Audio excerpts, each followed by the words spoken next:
તો બીજી તરફ અમરેલી જિલ્લામાં અચાનક વાતાવરણમાં પલટો।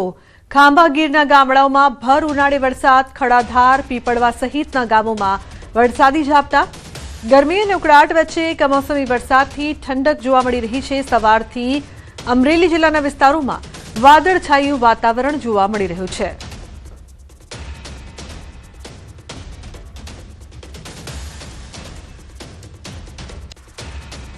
તો દાહોદ જિલ્લામાં આજે વહેલી સવારથી જ વાતાવરણમાં જોરદાર પલટો જોવા મળ્યો છે। કાળઝાળ ગરમી વચ્ચે અચાનક ત્રાટકેલા તોફાની વરસાદે સમગ્ર જિલ્લામાં તારાજી સર્જી છે। ક્યાંક મકાન ધરાશાયી થયા છે તો ક્યાંક વીજ પુરવઠો ખોરવાતા લોકો મુશ્કેલીમાં મુકાયા છે।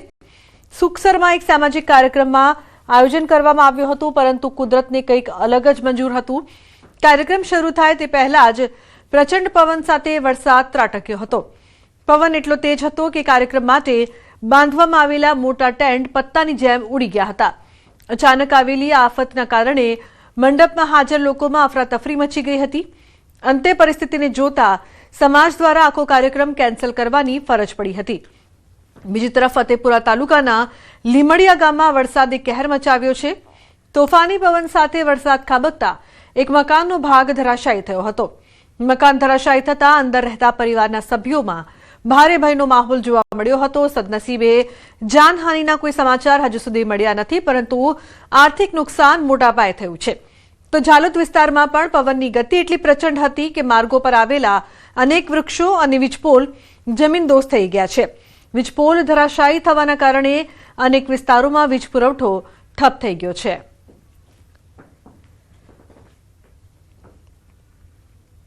તો રાજ્યના કેટલાક વિસ્તારોમાં વાતાવરણ પલટાયું છે। અનેક વિસ્તારોમાં ધોધમાર વરસાદ ખાબક્યો છે। દાહોદમાં વહેલી સવારે પવનના સુસવાટા સાથે કમોસમી વરસાદ વરસ્યો છે।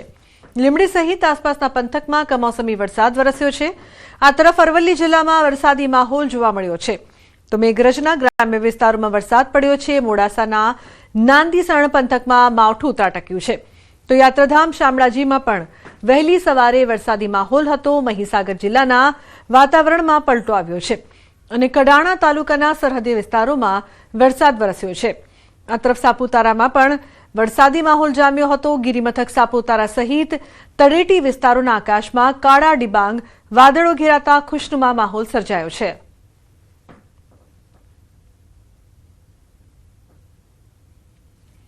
સાંજે 7 વાગ્યા સુધી રાજ્યમાં વરસાદનું યલો એલર્ટ છે। 13 જિલ્લામાં વરસાદનું યલો એલર્ટ છે। કચ્છ, રાજકોટ, અમરેલી, ભાવનગરમાં આગાહી, ગીર સોમનાથ, બોટાદમાં વરસાદની આગાહી। તો બનાસકાંઠા, સાબરકાંઠા, નર્મદા, તાપીમાં પણ આગાહી। નવસારી, ડાંગ અને વલસાડમાં વરસાદની આગાહી કરવામાં આવી છે। તો 13 જિલ્લામાં વરસાદનું યલો એલર્ટ આપવામાં આવ્યું છે। નવસારી, ડાંગ, વલસાડમાં પડી શકે છે વરસાદ। 7 વાગ્યા સુધી રાજ્યમાં વરસાદનું યલો એલર્ટ આપવામાં આવ્યું છે। તો 13 જિલ્લા માટે વરસાદનું યલો એલર્ટ અપાયું છે। ઉલ્લેખનીય છે કે કચ્છ, રાજકોટ, અમરેલી અને ભાવનગર માટે પણ આગાહી કરવામાં આવી છે। બીજી તરફ ગીર સોમનાથ, બોટાદમાં વરસાદની સંભાવના રહેશે। તો બનાસકાંઠા, સાબરકાંઠા, નર્મદા અને તાપી માટે પણ આગાહી। તો 13 જિલ્લામાં વરસાદનું યલો એલર્ટ રહેશે। 7 વાગ્યા સુધી માટે આગાહી છે। કયા કયા વિસ્તારોમાં વરસાદ વરસી શકે છે, યલો એલર્ટની આગાહી છે, તેના પર જો નજર કરીએ તો ગીર સોમનાથ, અમરેલી, રાજકોટ અને કચ્છમાં વરસાદ વરસી શકે છે।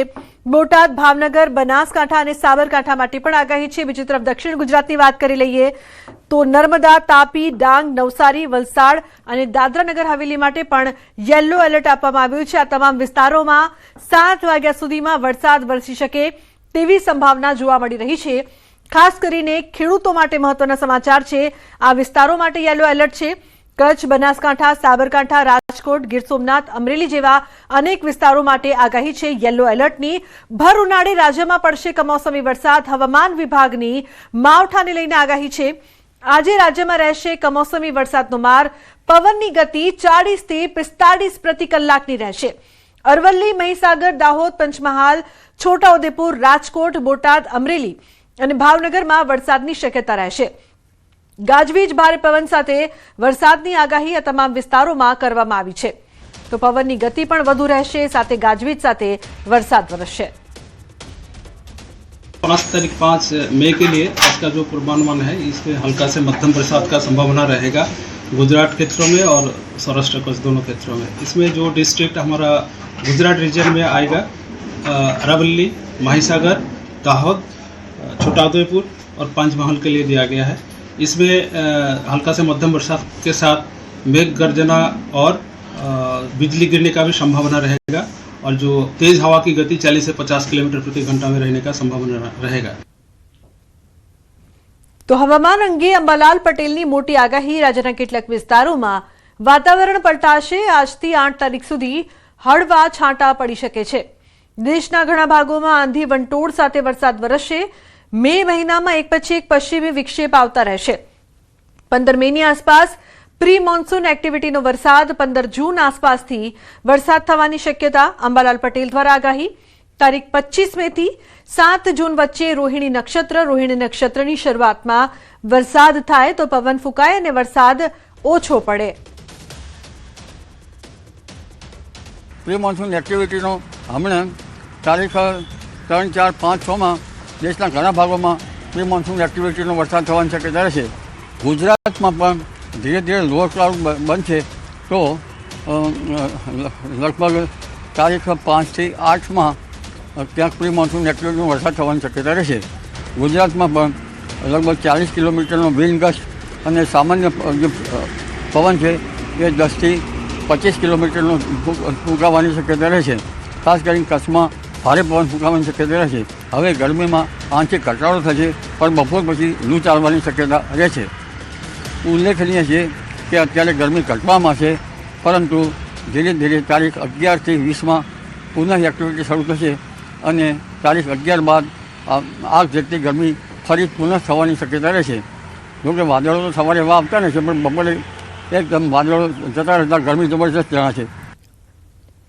ગાંધીનગર સંત સરોવરની સાબરમતી નદીમાં કલોલના આરસોડિયાનો યુવક ડૂબ્યો છે। યુવક 4 મિત્રો સાથે નદીમાં નહાવા પડ્યો હતો જ્યાં પાણીમાં ગરકાવ થઈ ગયો। 4 યુવક ડૂબતા હતા જ્યાં સ્થાનિકોએ 3 યુવકોને બચાવ્યા હતા પણ એક યુવક ઊંડા પાણીમાં ગરકાવ થઈ ગયો। ગાંધીનગર ફાયરને કોલ મળતા ફાયર જવાનોએ શોધખોળ શરૂ કરી છે। ફાયર વિભાગ દ્વારા પણ અપીલ કરાઈ હતી કે નદી, કેનાલ કે તળાવમાં નહાવા જવું નહીં, છતાંય લોકો નદીના પટમાં નહાવા જવાની લામાં ડૂબી રહ્યા હોવાના કિસ્સા સામે આવી રહ્યા છે। તો 4 યુવકો નદીમાં નહાવા માટે ગયા હતા તે સમયે આ દુર્ઘટના થઈ છે। ઊંડા પાણીમાં યુવકો ડૂબ્યા છે। બોરડેલીમાં મગની ખેતી કરતા ખેડૂતોને વધુ એક આર્થિક ફટકો પડ્યો છે। નકલી અથવા ગુણવત્તાવિહીન બિયારણના કારણે ખેડૂતો ભારે નુકસાન ભોગવવા મજબૂર બન્યા છે। મોરકલા ગામના ખેડૂતોનું કહેવું છે કે 2 મહિના પછી પણ પાકમાં શીંગો लाग्યા નથી। ખાસ વાત એ છે કે એક જ ખેતરમાં 2 અલગ અલગ કંપનીના બિયારણ વાવવામાં આવ્યા હતા જેમાં એકમાં સારી ઉપજ જોવા મળી રહી છે જ્યારે બીજામાં કોઈ વિકાસ નથી। ખેડૂતોનો સીધો આક્ષેપ છે કે તેમને નકલી બિયારણ આપવામાં આવ્યું છે। હાલ ખેડૂતો તંત્ર પાસે નિષ્પક્ષ તપાસ અને જવાબદારો સામે કડક કાર્યવાહીની માંગ કરી રહ્યા છે। બિયારણ તો દાણા નીકળ્યું છે ને અમે ખેડૂત કર્યું છે, નાખ્યું છે બીજ, તો બીજ બી ઉગતામાં કમ્પ્લીટ વેરાયટી સારી હોય તો નીકળવું જોઈએ ને। તો અમારે કહેવાનો મતલબ છે કે અમને ખેડૂતોને ઉપરથી દેવેદાર અમે થઈ જાય ને આખું ખેતર બગડી ગયું, પીડા પીડા પાલ પડી જાય, દેવેદાર લોકો થઈ જાય ને અમને ઉપરથી સામેથી ધમકી આપે છે તમારે કેસ કરવો હોય, જે બી કરવું હોય કરી દો, એવી રીતે અમને ધમકી આપે છે। હું મારા ખેતરમાં મગનું વાવેતર કરવા માટે માર્ચ મહિનામાં મોરખલા કૃષ્ણા ટ્રેડર્સમાંથી મગનું બિયારણ લાવ્યો હતો। ટીબી સુપર એસોસિએટેડનું એ બી હતું, એક થેલી 1 કિલોના 280 રૂપિયા, પણ એ બિયારણ બિલકુલ ખરાબ જણાયું, પુખ્તામાં પીળા થઈ ગયા। અમે બીજું બિયારણ મારા ખેતરમાં લગોલગતાથી જ ચાલુ કરેલું છે, તેમાં કોઈ નુકસાન નથી અને આ બિલકુલ ક્વોલિટી આખી ખલાસ થઈ ગઈ અને સિંગ ફળ ફૂલ આવતું નથી। ટ્રેડર્સ વાળા ભાઈ એવું કે છે કે મેં જ્યાંથી કંપની લાવ્યો તો એ કંપની વાળો ફોન નથી ઉપાડતો, એ અમેરિકા છે, એ ત્યાંથી જવાબ નથી આપતો, તો હું તમને શું જવાબ આપું? કારણ કે અમારો તો આ બધું નુકસાન જ થઈ ગયું છે। લગભગ 6 કે 7 હજાર વીઘા તે અમારો ખર્ચ થઈ ગયો છે અને 18 વીઘાનો વાવેતર છે। હવે એ હિસાબથી અમારે તો લગભગ કરજ થઈ ગયું છે એવું લાગે છે ને જે અમારી માંગણી છે કે ભાઈ અમને ખર્ચો આપો, 6 કે 7 હજાર રૂપિયા વીઘાથી ખર્ચો તમે આપો, અમને આખું પાકનું વાવેતર તો નથી જોઈતું પણ ખર્ચો જે લાગેલો છે એ આપો અને પાકનું આપે તે તો અમને અમારા લીધે બહુ સારું કહેવાય। બીજી તરફ ખેડૂતોનું કહેવું છે કે વેપારીએ પણ તેમને ઉદ્ધત જવાબ આપતા કહ્યું કે જે બિયારણ આપ્યું તે થેલીમાં મગનું બિયારણ તો નીકળ્યું ને અમે તો બિલથી બિયારણની ખરીદી કરીએ છીએ. તમારે ફરિયાદ કરવી હોય તો કરી શકો છો. આ સાંભળીને ખેડૂતોમાં રોષ ફાટી નીકળ્યો છે. જોકે ન્યૂઝ 18 ગુજરાતીએ જ્યારે વેપારીને સવાલ કર્યો તો ભાઈ ઠંડા પડી ગયા અને પોતાનો બચાવ કર્યો. હા, તો મેં કીધું ને કે એમાં બિયારણ વીક હોય, બિયારણ જે યલો મોઝેક ટોલરન્સ ના હોય. આજે અમે 5-6 વર્ષથી આ બિયારણ વેચતા હતા, એમાં આ પ્રોબ્લેમ નહોતો આવતો. આ 6થું કે 7મું વર્ષમાં એમાં પ્રોબ્લેમ આવ્યો છે. તો એની વેરાયટી એ વીક પડી હોય, એના લીધે એને ઉપર એટેક થયો હોય વાયરસનો. યલો મોઝેક વાયરસ લગભગ બધા ખેડૂતોને આવી ગયેલો છે. છોટાઉદેપુર જિલ્લાના ખેડૂતો વારંવાર આકાશી આફતનો સામનો તો કરી રહ્યા છે અને ખેડૂતો બેઠું થવાનો પ્રયત્ન પણ કરી રહ્યા છે. પરંતુ હું જ્યાં ઊભો છું તે બોડેલી તાલુકાના કુંડી ઊંચા કલમનો વિસ્તાર છે અને જે ખેડૂતે પોતાના ખેતરની અંદર જે વાવેતર કર્યું છે, મગ જે કર્યા છે, આપ જોઈ શકો છો કે જે ખેતરની અંદર જે રીતે મગનું વાવેતર કર્યું છે તેમાં એકદમ તંદુરસ્ત જે મગ છે, છોડ છે તે આવી ગયા છે. પરંતુ આ એ જ ખેડૂત છે કે જે ખેડૂતે બજારમાંથી બિયારણ લાવી અન્ય બાજુની અંદર જે ખેતીની અંદર જે ખેતી કરી છે, આપ જોઈ શકો છો કે જે મગની ખેતી છે તેમાં પીળા થઈ ગયા છે છોડ. એટલે ચોક્કસથી આજે ખેડૂતો જે આક્ષેપ કરી રહ્યા છે કે અહીં જે બિયારણ જે આપવામાં આવ્યું છે તે નકલી હોય તેવો દાવા કરી રહ્યા છે. આમ તો આ વિસ્તારના એક ખેડૂત નથી, અનેક ખેડૂતો છે. આ 10 વીંગાની અંદર ખેતી કરવામાં આવી છે અને આ 10 વીંગાના ખેતરની અંદર તમામ જે છોડ છે પીળા પડી ગયા છે. જે મગ આવવા જોઈએ તે મગ આવ્યા નથી. વલસાડના ધરમપુર અને કપરાડા તાલુકાના અંતરિયાળ